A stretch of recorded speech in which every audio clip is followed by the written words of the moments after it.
احمدہ و نصلی علی رسولہ الکریم اما بعد۔ یہ جو مسائل ہیں عورتوں کے لیے اعتکاف کے معاملے میں کافی اور وافی ہیں۔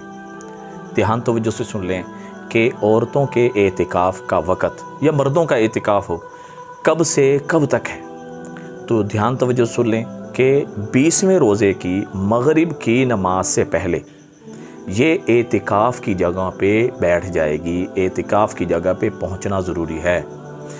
اعتکاف کی جگہ اور کب تک رہے گی؟ یہ عید الفطر کا چاند نظر آنے تک وہ اعتکاف میں بیٹھنا اس کے لیے ضروری ہے۔ اب پتہ لگ کب سے شروع ہوگا، کب تک ہوگا۔ نمبر 2، شوہر کی اجازت کے بغیر عورت اعتکاف میں نہیں بیٹھ سکتی۔ اس سے شوہر کے مرتبے کا بھی پتہ لگتا ہے کہ اللہ نے شوہر کا مرتبہ کتنا زیادہ بنایا ہے، تو لہٰذا شوہر سے اجازت لے گی پھر وہ اعتکاف میں بیٹھے گی۔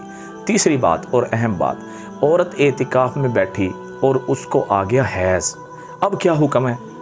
آیا اعتکاف اس کا ٹوٹے گا یا نہیں؟ یہ سمجھ لیں کہ اعتکاف روزے کے تابع ہے، تو جب روزہ ٹوٹ گیا ہے ایسے تو اعتکاف بھی ٹوٹ گیا۔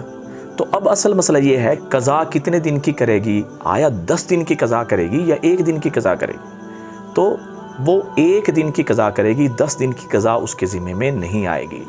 اور جب پاک ہو جائے گی، بے شک وہ رمضان میں پاک ہو جائے یا غیر رمضان میں پاک ہو جائے، تو وہ روزہ رکھ کر پھر وہ 1 دن کی قضا کرے گی۔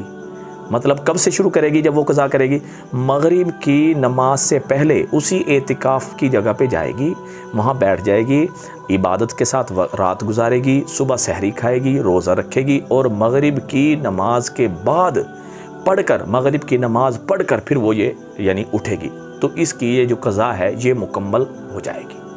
تو یہ 3 بڑے اہم مسئلے ہیں۔ اللہ سے دعا ہے اللہ ہمیں ان پر عمل کی توفیق نصیب فرمائے۔ صدقہ جاریہ سمجھ کے شیئر کریں، دعا میں یاد رکھیں۔ السلام علیکم ورحمۃ اللہ وبرکاتہ۔